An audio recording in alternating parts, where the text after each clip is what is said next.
Rwandais, balongwa une étape ya likambo bayelaka ya nationalité, baleki une étape supérieure, ce que comme bazana besoin ya mabele ya ba Congolais. Ce que pour bazwa mabele ya ba Congolais, il faut baya basangana na ba Congolais bango moko. Ba Congolais wana balata cause na bango bana ko revendiquer, baba na ko lobela ke ba Rwandais bazaka ba Congolais. Ce qu'on a tout na boy. Biso ba Congolais depuis que tu dis que tous ba Congolais. Est-ce que tu dois tous prévaloir tout ça va tout expliquer va tout convaincre va tout que ba Congolais. Pour nous sommes dans bikolo nous sommes ba Congolais. Que tous ba Congolais. Est-ce que mutu mususu faya abana ko bisanga Congolais que non? Omoni muyaka arabena Congolais. Nous sommes bisanga non? Omoni bena muyanzi bena za Congolais. Ah, omoni mutandu penda za Congolais. Ah, omoni munande penda za Congolais. Ah, omoni mongo za penda Congolais. Te mubembe penda za Congolais. Te mukuba penda za Congolais. Est-ce que biso ba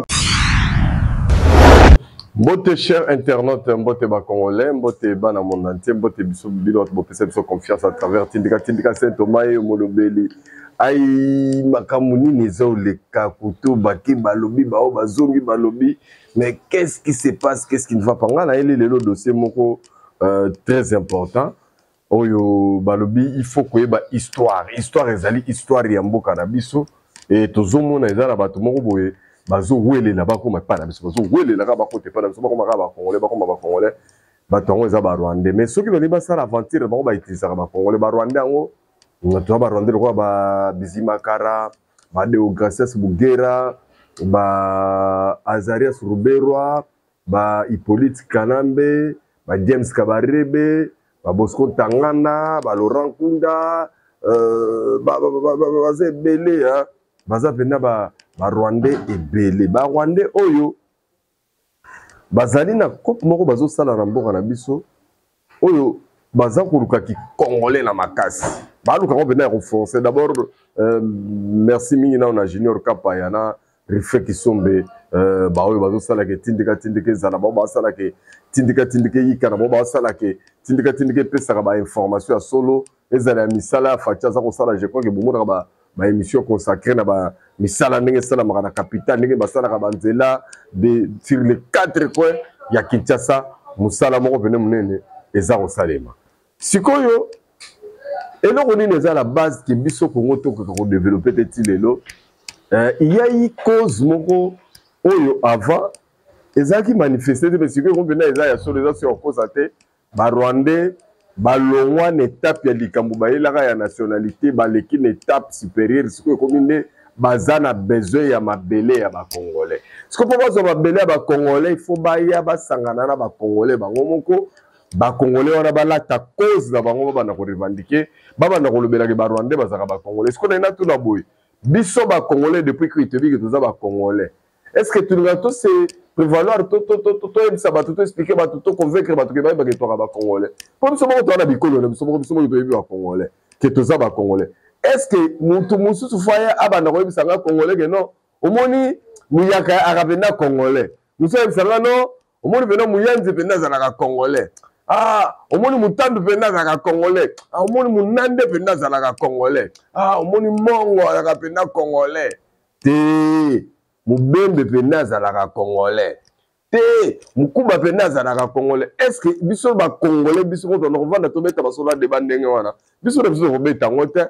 Mais ceux qui me montrent lelo comment ba to ce banya Rwanda, banya mulenge c'est parce que ezana batu bayaka to yamba bango na mawa na biso lelo nde memeli biso passion to komi komona et muto ko envenimé yango pe ko malelo nde bomi ko yokela ngwana ezali l'homme fort de Kigali Paul Kagame ndenge to lobawa bato bayebi ko tanga l'air bayebi ko tanga o ba le signe de temps ba comprendre que Paul Kagame na niveau azalaki na top na monde bazomona za en plein shit libre. Mais aussitôt Paul Kagame a chité, ezali penza te la volonté à ba Congolais to ya volonté à la communauté internationale des osala kelelo Paul Kagame azala baissé. Non, ça c'est la volonté de Dieu parce que ba Congolais baleli trop ko ezala ki trop ko bomeleki makila ya ba Congolais wana pe e gangi lelo mundele pe aza ko bomba lisuste parce que pas plus tard qu'il y a 3 ou 4 jours, conférence Mnene Ezaki na Kigali sur intelligence artificielle en Afrique centrale. Kigali, beaucoup de chefs d'État étaient invités, investisseurs, hommes d'affaires, dominés, influents au monde, bazaki d'invités. Mais pour votre information, et là on est les fiasco. Donc Kagame na minute oza isolé dans le monde. Chef d'État on a na Kigali baboyi koya, baye na bango te, et Kagame s'est retrouvé devant moi ndambo batu mukie. Mais abandi koloba ye mutu amesana babeteleke maboko mukolongo maboko ebetaki souste ya suka lango je crois batu bazana d'information donc porte-parole adjoint ya Kigali auti kokufaliwa moko mystérieux parce que cette fois-ci makambo eza kozongela nde bango kuna eza suna ngambu na biso te maintenant mindele lokola ezaki koberwa ba kompleza baza okurate bayibi makambo ndenge ezoleka te est-ce que ça solo te ni nango lekaka na Congo parce que moni mindele a mutu assembla ya makasi mayebi ke yende aza na base eloko wana yebi ke yende aza kosalisa yango mais ya kobanda kosala semblant po ebima lokola ye te mais au fond pendant 30 ans toza ba victime ya humiliation ya communauté internationale na onyo so bomona basala biso aventure bomoni bazwi biso nano James Kabarebe bateli biso chef d'état-major général na Congo alongwa akesi ko chef d'état-major général na Rwanda suka nango bazwi Joseph Kabila Rwanda bateli biso d'abord ayebi nano koloba nano français te mkolongo bazo tia président république biso pays anglophone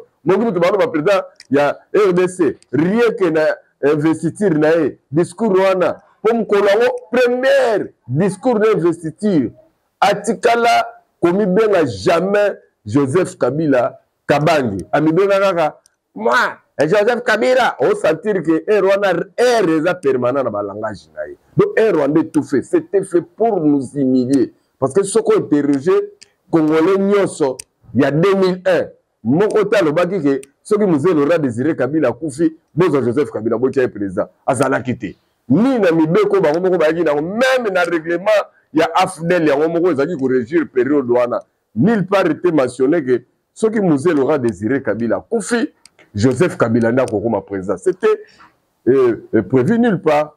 Mais on nous a mis dans un complot. Et bien, c'est devenu fait accompli. Maintenant, les lots, vous avez des Congolais qui vous réveillent, qui vous disent, oh non, mon état, Joseph Kabila, il a unifié le pays. Qui vous a dit que c'est lui qui avait unifié le pays? C'était pas lui. Lui était une étiquette. Lui était venu pour faire le travail. Il y a Paul Kagame, il y a George Bush Jr. à l'époque, il y a au pouvoir après départ de Bill Clinton, il y a Jacques Chirac, il y a Tony Blair de l'époque. C'était ça la réalité, avec une mission bien préparée. Il y a qu'on déstabiliser d'abord Zaïre, et puis qu'on a annexé ma partie à Zaïre, il y a RDC, il y a Rwanda. C'était ça l'objectif. Je sais que quand je dis ces choses, il y a des gens, quand ils me regardent, mais il faut tout expliquer, puisque Bélé Baza, au courant, et Bélé Baza, ignorant, non seulement Baza, ignorant, mais Bélé Baza, comme ça, ignorance raison. Ceux qui sont Congolais, vrais Congolais, au Vandara, au Lobarake, Afdel Koututa, au Barat, au Arabie, Joseph Kabila, c'est parce qu'ils ont ignorant, au Yébiba, Angers, où il est karaté. Mais quand même, d'autres blancs, bazala contre bisoté. Bazala rata complot à salité. Bango, on va bazala juste, par exemple, l'image on a retenu d'abino, au Koyo Kamundele n'a pas expliqué, comme il y a Kagame na RDC, puis malimité ni n'yagi na on a le couteau ni n'yagi na on pas batama. Or, au fond, si bon on a célébré un génocide na Rwanda, mouta provoqué génocide, on a pris ça les mézara Paul Kagame. Parce que ce qui Paul Kagame a bombardaka avion où il me les deux présidents il y a Rwanda et ya Burundi de l'époque na kombo ya Abiyarimana ya Rwanda na Cyprien Ntayaramira ya Burundi bangonde le fait que ba bombardaki ba avion na bango ba kufi alors et provoquaki ba moko génocide ya Rwanda ko bomana mais na kata génocide dango parti ya Kagame APR yango moko eboma susu ba tout ebele pona ko se rendre victime o etikala lelo na monde pour que ba compatir na bango ba ye ba kozwa tant ya koko sa monde nanti mais kubanda ko assassiner ba Rwandais, ba Congolais, ba Hutu, na ba tuti mususu pour asseoir pouvoir nae, abanda ko lakisa na batu ke ya za modèle, akoki ko tonga boy, akoki ko sala boy, akoki ko sala bondepe, communauté internationale à son ensemble ba PC confiance,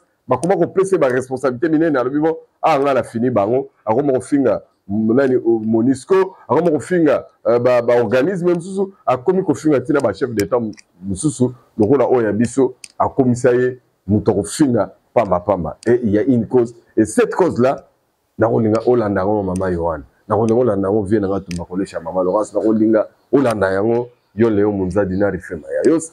Nakolinga vie na ngai Maurice Toro depuis États-Unis base solide, pena base solide. Nakolinga Olanda yango ezali très important. Junior Kapaya tshela no bango extrait oyo bayoka les deux mindele nega ba solo msoto na mutu objectif à Kagame na mboka ane zala kanini yoka Kagame nga expliquer bon to ya tokuta na juste après c'est parti. Dernier protagoniste et non des moindres, le président Paul Kagame. Nicolas Normand, quelles sont ses motivations profondes? Est-ce que justement il veut aller jusqu'à la capitale de la RDC? Cette question est importante. C'est l'acteur principal puisque c'est lui qui a déclenché le conflit, c'est lui qui a envahi le Congo-RDC. Ses motivations, c'est de revoir, à mon avis, d'une manière ou d'une autre, les frontières établies par la conférence de Berlin en 1885, c'est-à-dire qu'il a une visée territoriale de prédation sur l'est de la RDC. Alors bien sûr, aujourd'hui, on ne peut plus changer les frontières aussi brutalement, même si Poutine essaye de le faire dans le cas de l'Ukraine. Donc il utilise un groupe qui est le M23, qui est complètement armé et aux ordres du Rwanda, et il veut une négociation entre Kinshasa et ce M23. Une négociation pour quoi faire? Pour que le M23, qui représente le Rwanda, ait une tutelle et administre cette zone pour le compte du Rwanda. Donc il veut en fait dominer cette région de l'Est de la RDC à travers ce groupe armé.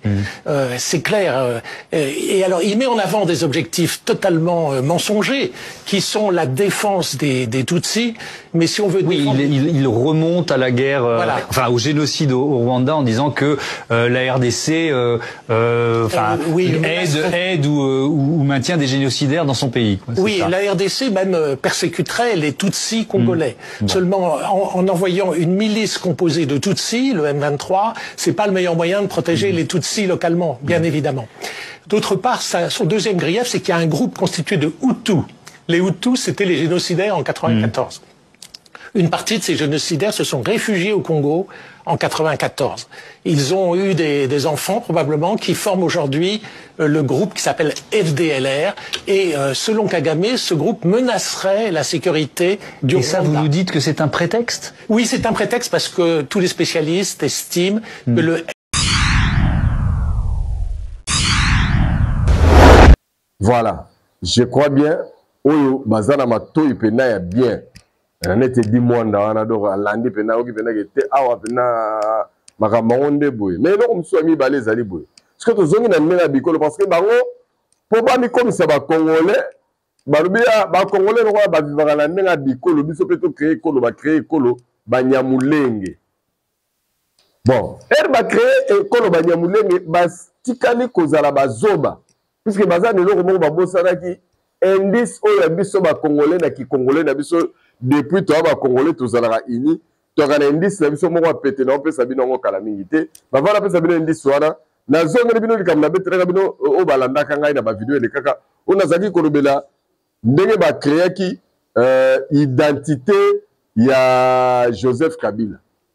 Donc ba teye ole bazo komone ya lipasa ba banana ngo yango lokola non ba ba ki welela o ezaka poste no ba bani na ngo Joseph Kabila ne babakisa kabange puisque ba créer qui a créé pendant que il ne l'était pas. C'est la même chose qu'ils ont commis la même erreur puisque ba yeba ki te biso na ba Congo na ba congolais to ka soki bana ba botemi ma pasa c'est le ekolo na bino mamango ba kombo yebani bango ba bosana ki tezo na makasi en tout cas ezaki tezo yo et pas na bango ezaki vraiment na ba oublier ezaki bena ya robosana na makasi si on a ni leki ba kamati ba saliboy Banibengi po mulenge ezali ngomba kombo ya ngomba ndenge biso na Kinshasa toka na ngomba na biso mangengenge. Donc bango lokola bavandaki pembeni ya ngomba wana balobio banda lelo biso tokomi Banyamulenge. Sikoyo, soki bokomi Banyamulenge, biso na Congo na ndenge bikolo na biso ndenge toza boye. Chaque kombo ya ekolo eza kotambola na langue ya ekolo wana. En tout cas, eza koni. Chaque kombo ya ekolo etambolaka na langue ya ekolo wana. Donc biso na Congo, so babi mutu aza mutetela, seke balobaka kitetela. Wana yebani biso na Congo. So babi mutu aza muyaka, seke langue alobaka nini iyaka. Beskizi eyebani bongo biso. So babi mutu aza lokele. Seke munoko alobaka nini kilokele. Oh baza bagenya, abalobaka ki genya. Baza bangwandi, akolobaki ngwandi. Ah, baza basoko, akolobaki soko. Aza ngombe, bakolobaki ngombe. Aza ngbaka, akolobaki ngbaka. Aza munyanga, akolobaki nyanga. Aza muyombe, akolobaki yombe. Azali muluba, akoloba chiluba. Azali mukuba, akolobaki kuba. Wana ezali sur tous les 450 tribus où composera Congo. Donc nos langues et nos dialectes ekendaka ndenge wana. Aza mudinga balobaka kidinga. Aza musakata bakolobaki sakata. Mais oyo ba congolais ya ndenge nini yango balobi baza munyamulenge mais bazoloba kinyarwanda.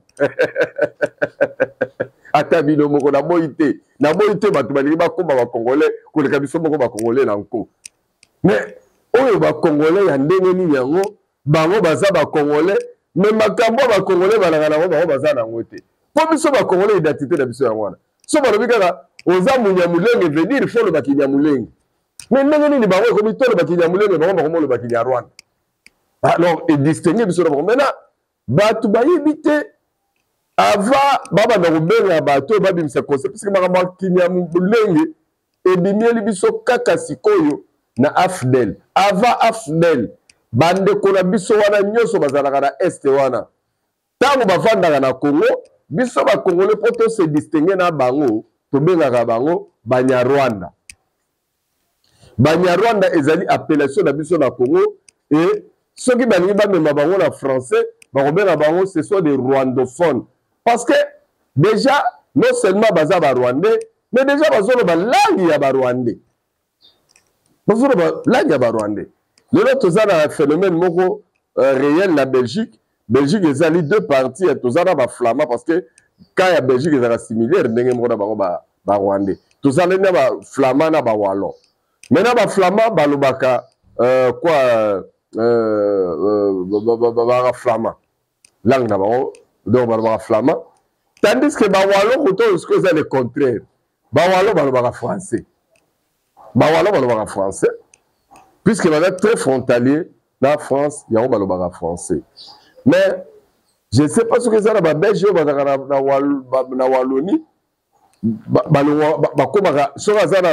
la Belgique, à 4 français, comme français, soit zone côté comme Wallon, to belge, puisqu'il y a le barandé français. Selon explication, on aura dit le Kouta Makasi ambassadeur, il y a Rwanda dans le Parlement français, comme on a dit, à Zolobo. Oh non, population là, le fait que qui Rwanda, il y a un Congolais. Si on a toute la question, Moro, James Kabaré Bepé, Azagi, Munyamulenge, toi Azagi Rwandais. Puisque Azagi chef d'état-major général na Congo, Azagi comme chef d'état-major général na Rwanda. Parce que Azagi nani juste. Azalaki nani, Mutebusi, Laurent Kunda. Bato wana nyonso ba travailler d'abord kuna na bosko tangana baba ba militaire ezala sultani makenga wazo kosabino wana azalaki nanu na armée rwandaise ba injecta bango na armée congolaise na mixage na brassage. Mais tozana ba type belé ya ba rwandais ndenge bozo mona bango na ba rwandais wana ba tozana ba hutu bazapeka ba nyarwanda tozapena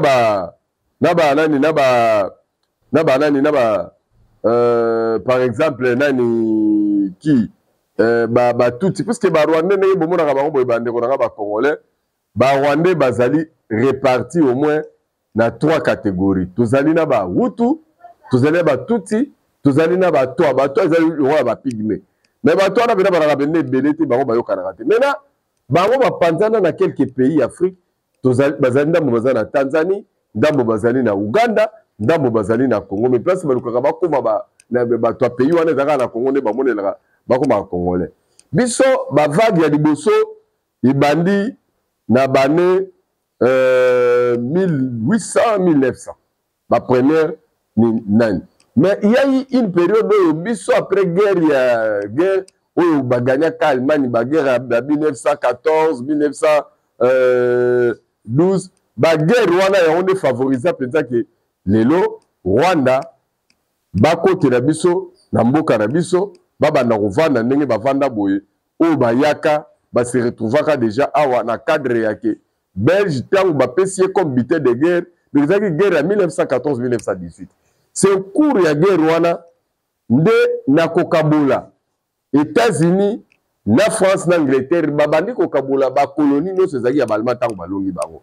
Par exemple tango balongaki bango wana Allemagne lokola yende a perdaki guerre alors il fallait qu'on récupère. Par exemple France na Angleterre bakabolaki Togo na Cameroun. Ezaki ba colonie allemand. Afrique du Sud azui Afrique du Sud azui Namibie et puis Angleterre azui sous na Tanzanie puisqu'à l'époque bazao benango Tanganyika. Maintenant Belgique yé baye ko pesa yé Rwanda na Burundi comme butin de guerre annexé comme ba province, c'est ça l'histoire. C'était vers 1914-1918 tant guerre wana esili ndebo bakabati Belgique na bakabati Rwanda na Burundi ba commission ba province ya Congo. Tant ba commission ba province ya Congo, gouverneur kaka moko ndi azo diriger biso na bango nyonso. Et na kati wana tozolera bango monnaie moko, armée moko, administration moko. En tout cas Belge ay kokubata sikoyo na vers les années 50 nde aye kobanda kokamata sikoyo ba Rwandais mingi abanda komema bango bakota na ngambu ya Congo mususu pour l'administration parce qu'à l'époque qui voulait zaki na ba développement mingi mais moi master bango mingi loko zaki na Kigali mingi ne babanda ki komema bango na Congo wana yaki ba première vague oye yaka ba vague mususu yeko ya na nenga ba réfugiés ba mususu ba na nenga bituma parce que dans l'histoire il y a eu quand même des Hutus et des Tutsis rwandais où ba servant dans l'état congolais. Par exemple, Nazana Mokora Komboya, honorable Magui Wakabuba, Azalaka député national, élu de Rutshuru, ancien vice-ministre Tutsi du Nord Kivu. Yewana, l'époque wana yakala, Azara élu député. Yami Bale Ezali, professeur émérite Nyabirungu. Nyabirungu azalaka ga professeur na université na biso na Inikina. Ye azali awa azali wutu ya Rutshuru na Nord Kivu. Bazali d'origine rwandaise ba autour na tanga oyo.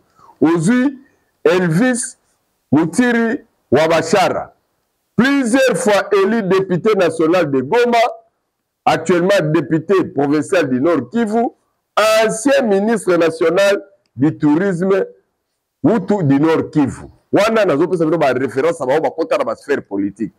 Tozali na Azaria Sulubero Amaniwa, ancien vice-président de la République et ministre d'État candidat à l'élection présidentielle de 2006, originaire de Mulenge, tout ici de Kivu.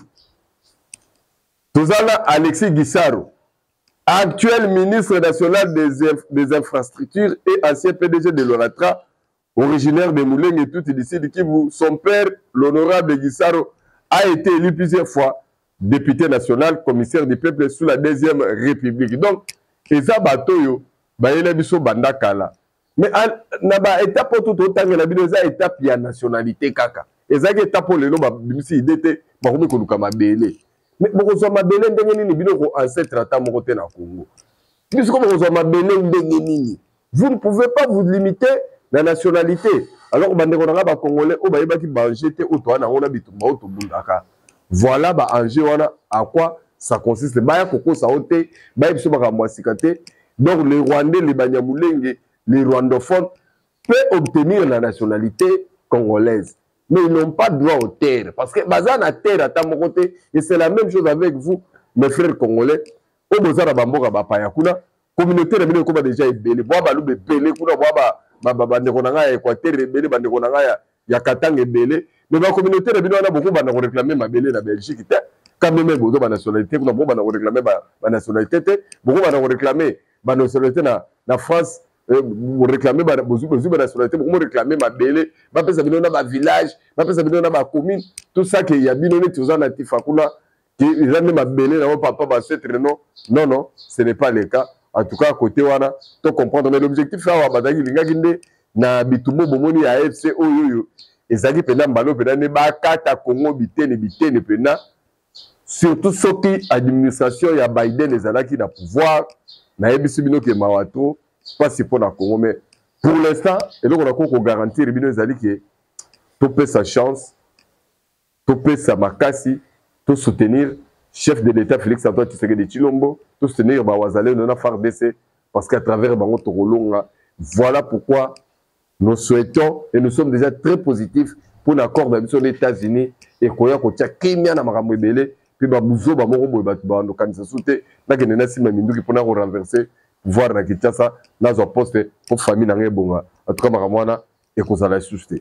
Vous avez des pour la Nabiso Toto Nubido sous Botondi à Kolera très prochainement on va ba étape na ba date bien précis ya bato ndenge nini ba kotaki mboka na biso ba premier groupe ba yaka ndenge nini deuxième groupe ba yaka ndenge nini ba mso ba ki ba réfugié ba mso ba taki to ko expliquer bino bango bien parce que faut bana na biso ba ye ba yango libela pour que un jour tozate ba ya koko samate pour projet koko sawana eza toujours les autres demeurer eza permanent to binga manipulation ba manipuler bato oyo ba commissaire ignorance raison. Merci na Vienanga Tumbakole chez Mama Loras, merci na Mama Yohan, merci na Rife Mayayos na Léon Mouzadi, merci na Rife Kisombe, merci na Junior Kapaya, merci na ba Congolais à monde entier. Bon week-end na Mama Magi. Zaki Kolanda pe biso et ça biso plaisir à kosakanate. Ba otu balingaka biso toza toujours wana soki ba réaction ezali to au niveau rectifier na biloko tolobe olobi ke wana tokosaki. Okomeli biso na WhatsApp numéro za wana na tindika Tokoyambayo na Bobo Tonyosto. Merci na Junior Kapaya grâce à lui bozu sur le mandat on a mis très prochainement dans le même programme pour plus de confiance avec Tindika. Alors bon ça l'évangile à Saint-Thomas sur monité konimate toujours bolingo ya Congo na ba congolais. Merci pe na prophète Moïse Nengelo lobi que Dieu est au contrôle cette fois-ci tout ça dans les bons et Mikolo Koya to vraiment la sourire. Bye bye.